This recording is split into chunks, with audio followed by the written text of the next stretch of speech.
So Sean Strickland versus Paulo Costa is scheduled to take place at UFC 302 in New Jersey on June 1st. According to Sean Strickland, despite the fight being just 16 days away, Paulo Costa still hasn't signed the contract for the fight. On Twitter, Strickland posted this video saying, "Is Costa out?" Well, goddamn, Costa. I've heard you have yet to sign that contract. And I'll tell you what, man, I didn't believe it. I did not think you'd react like a coward. I thought you would man up, sack up, but instead you're acting like you got ovaries. So I went on the Googler. I did the right things, give you the benefit of the doubt. I went on the Googler, and I noticed something, man. After you fought Izzy, you went downhill. You went off that deep, my man. I don't know what happened in that little pea brain you have. Well, do we need to get someone for you to talk to, my man? Do we need to sit you down, have you talk about your feelings? I think therapy's for weak men. But let me tell you something, dude. You're being a weak man. If you can't sack up and make this happen, we'll get someone for you to talk to. Don't disappoint me. Don't disappoint the fans. Let me make you bleed. Paulo Costa responded to Strickland's video and posted this fake UFC contract saying, "Grab and go, motherfucker." Now, I'm not too sure what's going on here. Maybe Costa is just trolling. That being said, the UFC is also known for announcing fights without fighters actually signing the contract, so maybe this is the case here. Maybe the UFC announced this fight without Costa even agreeing to the fight. I'm not too sure what's going on here. Hopefully the fight does actually happen because this is an exciting matchup, but give me your thoughts in the comments and let me know what you think about the situation. For the next story, Dominick Cruz responds to Jose Aldo's call-out. After Jose's win over Jonathan Martinez at UFC 301, Jose Aldo said he would like to fight Corey Sandhagen, Henry Cejudo, or Dominick Cruz next. Speaking on the Anakin Florian podcast, Dominick Cruz responded to Jose's call-out. Dominick says the UFC already offered Jose a fight against Dominick, but Jose refused to accept the fight and chose to fight Jonathan Martinez instead. Every time I see you, you seem super healthy and ready to go. There were certainly rumblings maybe about Jose Aldo at 301. I think there are plenty of us that would have moved the needle for us tremendously. But so where you at, how you feel, and what can you tell those of us Dominick Cruz fans about what may be next? Well, I guess first, since you brought up Aldo, I'll start with, I saw his words are that they offered him to fight me, but he wanted somebody in the top 5. Or he's not in the top 5, right? Is Jonathan Martinez in the top 5? No. Okay, so there's that.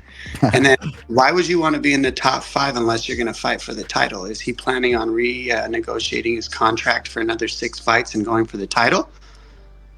Right. See, that's what we don't know. Yeah. Or do you want to make sure you secure a win to become a free agent off a win instead of a loss when you got to face the likes of me, which is a nightmare. Like, I'm not saying Jonathan Martinez isn't a nightmare, but you know, the way that I saw it is he showed up on the first weigh-in and then he showed up to the second weigh-in apologizing for showing up to the first weigh-in. And that right there showed me that the man was learning who he was against Jose Aldo before he even got in there. And Jose told him who he was before he got in there. Yeah. And that ain't happening to me. Just that just that instance alone makes it a more difficult fight from my opinion. Yeah. So cool. I get his perspective and I could understand that because he's right. I'm not in the top 5. But I will say that I'm curious what he does, because I'm happy for him. He gets to be a free agent off of a win. As from fighter to fighter with the career that guy's had, the legend is, kudos to you, man. You did the right. That was a power business move. That was intelligent, you know? But don't reword it and say it's because I'm not in the top 5. Like, you faced a guy that wasn't in the top 5 anyways. What's the difference? No, I mean, the Jose Aldo thing, I wish nothing but the best for him. I'm glad he, you know, you always want a fighter to keep trying to expand their bag because it's hard to make money in this sport. You got to root for that. So I think he's going to make a killing now that he's not he's not going to renegotiate. Why would he sign for another 6 fights in the UFC? Like, he's not going to do that. He's going to go be a free agent. So I think that's off the table. But for me, I'm here. I signed a new contract. I never retired. Yeah. I stayed I've never retired. I've never sat out and said, give me a break. Things are hard. I need a second. I just stayed. I stayed having people calling me out. Yep. Stayed working. I've stayed doing the best I can with what I've got. And I'll retire when I'm done, not before. Because So Bellator Paris takes place tomorrow night. In the main event, Patchy defends his bantamweight title against Magomedov. This week at the media day, Patchy previewed his fight with Magomedov. Patchy also revealed he's recently been in some hard sparring wars with Merab Dvalishvili. Patchy, I've those 5-round spars you've had with Merab, and they are some of the highest level displays of MMA you can imagine. And it was very intense. That was something that I noticed. You guys really go at it as if it's a regular fight. Is that something that kind of calms down as you get closer and closer to fight week, trying to avoid injury, or are you always in there just going as hard as you can with guys like Merab? Me and Merab we're just a little different because we match each other's pace. You know, we're two of the highest level fighters, so we can go like that.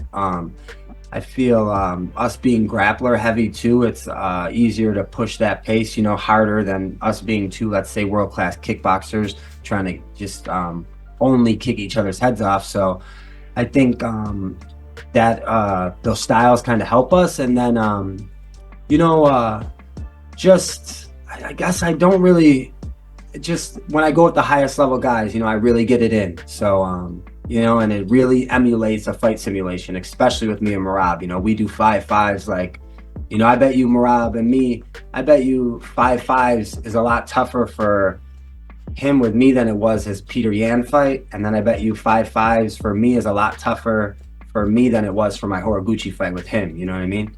So they see the fights that we have on the main scene, but I mean, me and that dude put a real fight in a couple weeks ago. Oh, you guys put on real fights all the time, from what I could tell. Those were some, like I said, some of the highest levels of displayed MMA I've ever seen.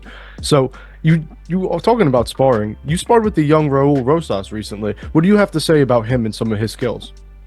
Man, Raul is awesome, dude. I love him. He's a young cat in the game right now, and he's gonna be great. I'm telling you, him and his dad, his brothers, the family that they have behind them, they're super committed, they're super dedicated, and I just can't say just so many great things about Raul. You know, he's one of my great training partners, and you know, the kid, I'm gonna help him. I'm a world champion, and I love to help him. I love to give him back knowledge, and he's gonna be a world champion himself. And speaking to Magomed, he has called this a revenge tour for himself. He wants revenge against you, then revenge against Rufian Assad. So we know his fights than him. He only fought, I think, the 8th ranked guy to get back to me. So, you know, I'm granting him this rematch. I'm going to finish him, and then I'm going to move on to bigger names and, you know, the next best guys in the division. If that, you know, entails me rematching the other guys, it doesn't matter. I fought everyone in the top 5, so I'll fight them all again if I have to. So anyway, that's going to wrap it up for today's video. If you enjoyed the content, please like this video and subscribe for more combat sports news.